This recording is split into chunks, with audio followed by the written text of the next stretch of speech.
Hello and welcome to News Rewind, a look at some of the biggest stories of 2019. I'm Janella Precious, and this time around, we're switching things up a bit. I actually have company. Up first, we have Daniel Archer, who is an attorney at law and co-host of the Morning Agenda on Power 106. Damian Mitchell is the integration editor at The Gleaner, and Javian Nelson is a Gleaner columnist and commentator. Thank you so much for joining us, guys. Now, there's so much to talk about, but up first, the year in politics. February 25, 2019, year 3 of the Jamaica Labour Party's victory at the polls. The anniversary scarred by the scandals of 2018, like Petrojam. Interestingly, when asked to assess the government, Jamaicans in an RJR Gleaner Don Anderson poll gave it a 40% positive performance rating.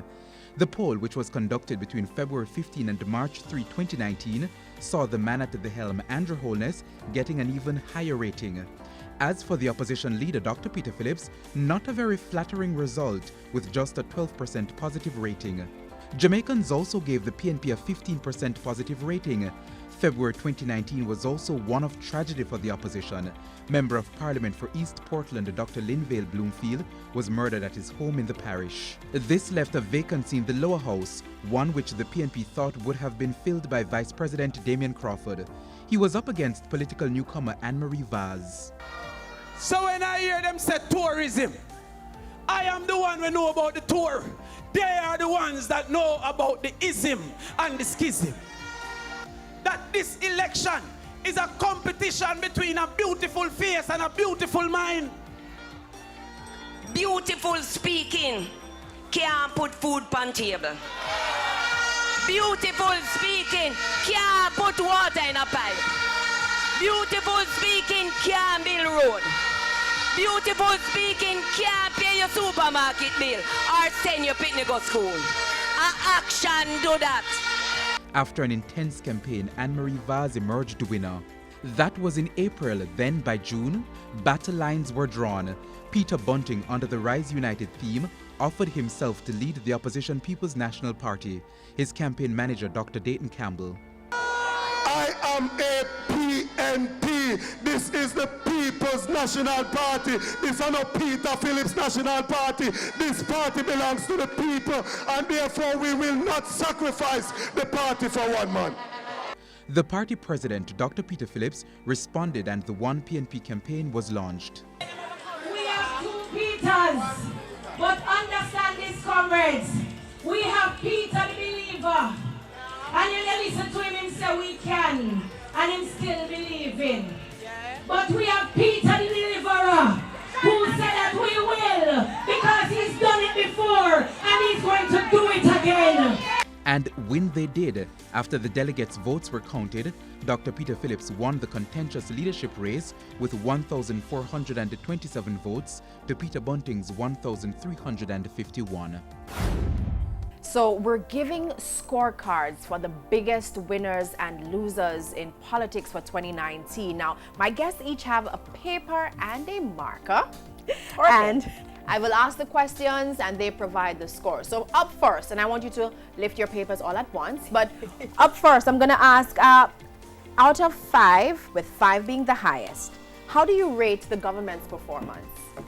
That should not be hard, guys. Out of 5, with 5 being the highest, how do you rate the government's performance? How do you rate the government's performance, Daniel? And we're ready? We're ready? We're ready? We're ready? We're ready? Okay, Damian says 3, Javian says 3, and Daniel says 3. So why? When you look at the 2 out of 5, looked at the manifesto, if you were to really rate them according to what they've accomplished in respect to the manifesto, you would be actually out of 10. So it would be a 3 out of 10. Right. But you asked me for the performance overall. Right. And in terms of the economy math, not necessarily in the trickle down or the bubble up as they talk about, but the economy, you would have to give them some credit for completing the transition and holding straight. I think that if you look at the economic implications of that, coupled with the magnitude of their PR machinery that makes them look good as a government, we're not going to the substance, Right. just how they look as a government, I'm inclined to say 3 out of 5. Javion? Yeah, I think, there are some big wins, certainly, for example, the macroeconomic stuff that's happening, but then on the ground, a lot of people are still not feeling the prosperity that was promised to them. There's lots of communication now, certainly more than the previous administration that was led by Portia Simpson Miller, but then there are some big things that are still lagging. So the crime, ensuring that people are getting more and more out of the economic gains that we're having. I think that really is having a big weight on the government. But Damien, people can argue that, of course, you can see the prosperity. Roads are building everywhere, Roads and are in prosperity. unemployment is down. What do you have to say about that? I look at the 3 big ticket items when Right. you're making these assessments. It's going to be crime, education, and the economy. Yes, there are some pluses, some ticks for economy, even though you're hearing that the trickle down is not there, but also in respect of crime and corruption. I mean, we've had a year of challenges where crime is concerned. What with the SOEs and the zones of special operations, I mean, have they really been successful? And if the government has been clear with what its crime strategy is, do we take it that it is the state of emergency or states of emergency that we've had been declared? Certainly, I'm not satisfied that the government has had a handle on crime this year. All right, so now we take a look at the performance of the opposition. Out of 5, with 5 being the highest, how do you rate the opposition? Okay, ready? Okay, can I see it? All right. Fashion. Oh, 2.5, 2, Honest Javion, you have fashion. the first go at this one. 2, why? Yeah, I think the opposition is not doing as effectively as it should be doing as an opposition, but there were some really big wins. So for example, NIDS, I think the opposition really delivered for the people of Jamaica. And so for that, I think they are supposed to be given a lot of credit, but then there are lots of other things that they're not doing. There are lots of talks about corruption, but it's not really having the impact that it should have. Daniel? Alternatives. I think separate and apart from holding the feet of the government to the fire and saying you're not doing something, an effective opposition not only squeals, but it provides alternatives. And I think they have been lacking in that regard. We talk about crime. We talk about a crime plan. The secrecy of it to say I don't want anybody to know what my sauce is kind of has a debilitating effect because you don't know what your plan is. So to be clear, you're suggesting that they should outline, okay, so this is not working, but I'm suggesting providing that these alternatives okay. so that when we think of an opposition, we not only say you are challenging them and holding them to be accountable and responsible, but when I look at you, I am actually saying you have not only held them, but you are giving me something to work with so I can work with you. So far, they have not provided any alternative to any of the situations that we've been experiencing. Damien? I think the PNP has really fallen down on communication, which is quite ironic because the PNP had been known for its level of communication. You don't have a sense as to what the message is of the People's National Party, and it filters right down to the grassroots. Now, a major loss for the People's National Party is the fact that they lost that seat in East Portland. Do you think that Damien Crawford can actually go back there and win? Whether they're going? I will go. I'm told I will go. He can go back there. I don't think he'll win. Why don't you think he'll win? I think if you look at the work that Anne-Marie Vaz is currently doing and all the problems that were there before the People's National Party, I think she has, in such short time, clearly cemented herself in that seat and is going to be a force to be reckoned with in the next election. He's converting it. I think it's perhaps in some people's mind too early to say it's a safe seat, but let's be real. If you take what they said about her to cuss her, she is not a professional, she don't have an occupation, she's just right. Beautiful speaking. She has time, and what she has done though, I think, is to throw down that message that says, if as a member of parliament you actually designate and give time to constituency, this is what can happen. I think she sets the standard for the next election because you can't argue that you can go in there and just take it up so because it's not a safe seat. The question is going to be, what can you do for them better than what she has done? So I think we have changed the dynamics of how it is we vote, what we vote for. And going back to you, Damien, when you made that point about the unity in the party, I think it's a challenge as well because, let's be real, if the Rise United supporters don't come out to vote, they're going to lose not just that seat, but other seats. Stick with me on East Portland. So message is a critical issue. The question is going to be, what caused Damien Crawford to lose that message in East Message. Now, the nation was plunged into mourning in 2019. Former Prime Minister Edward Seaga died on his birthday, May 28. He was 89.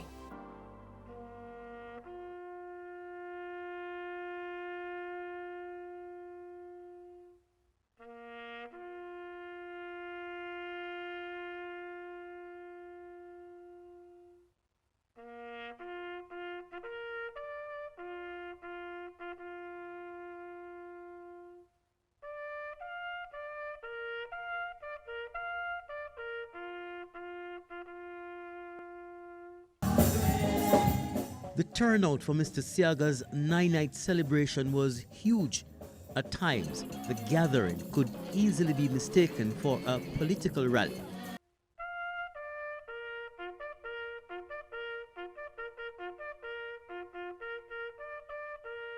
He held my hands and repeated the same thing.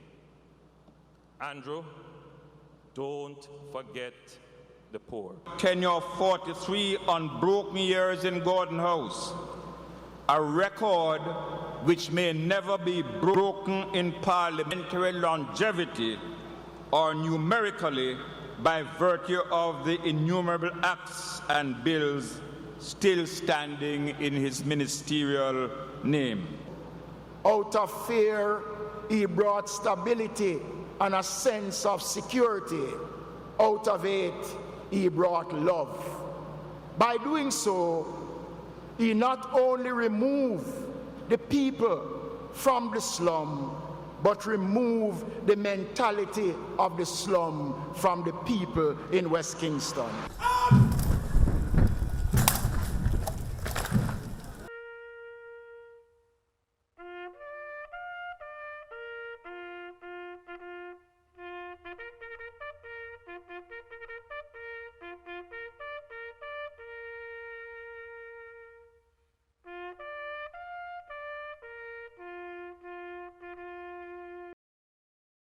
We're shifting gears now from politics, and now we turn to health and, importantly, the dengue crisis.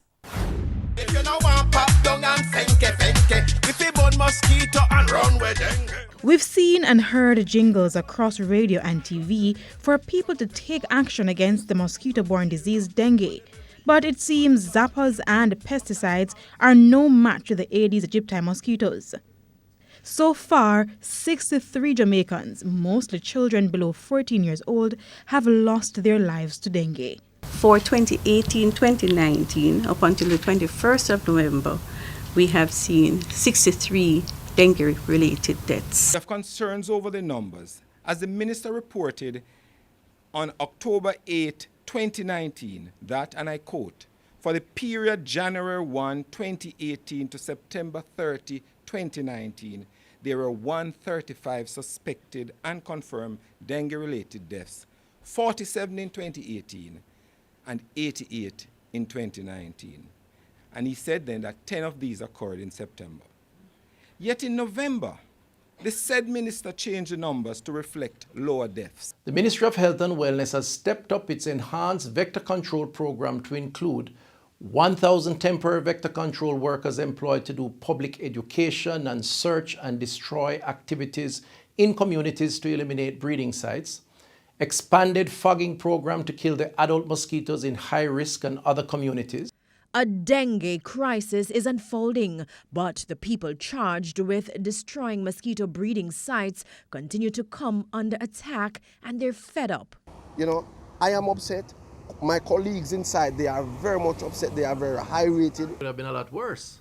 And frankly speaking, for the life of me, I can't understand why you're trying to help somebody and they're refusing the help in that kind of aggressive way. It's a reflection, unfortunately, of the challenges we face with this issue, where people are just not retaining sufficiently to appreciate that there's a threat, that this has to be a part of the approach to dealing with that threat.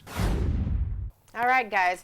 Well, time now for a break, but we close off this segment with a look back at another story which dominated the headlines. The government lost its case to implement the National Identification System NIDS. We'll be right back. The Chief Justice summarizing the unanimous decision of the court. We are of the view that the National Identification and Registration Act is to be declared null and void and of no legal effect. We feel validated that the court has shared our concerns.